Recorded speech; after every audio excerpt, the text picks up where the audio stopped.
Kabataan, tagapagmana ng bukas. Tagahutman ng kapalaran. Pag-asa ng bayan.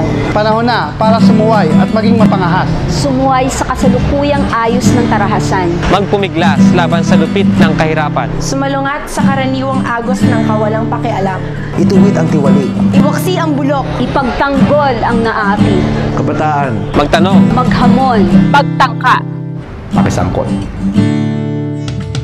Kailangan mag-aral hindi lamang sa loob ng paaralan. Maghanap buhay upang maunawaan ang halaga ng paggawa. Maghabol ng mga pangarap. Makapagsilbi.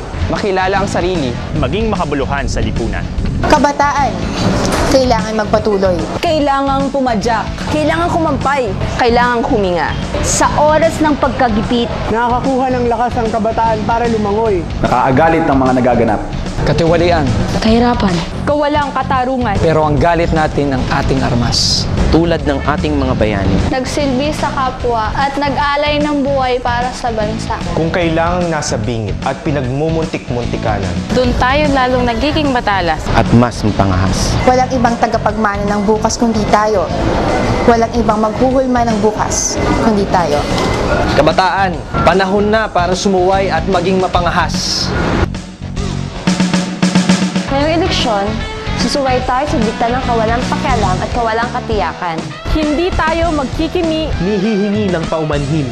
Ang pagsuway ay isang pagpapasya. Ang pagsuway ay pagpanig. At pagkitil sa pangit na kasalukuyang Hindi natin pinili. Ito'y pakikipagtitigan sa mata. Ito'y paniningil. At pagtitiyak sa ating mga karapatan. Ito ay pagtangan sa papel natin sa pagbabago. At paghamon sa sarili upang kumilos para sa mas makatao at mas makatarungang mundo.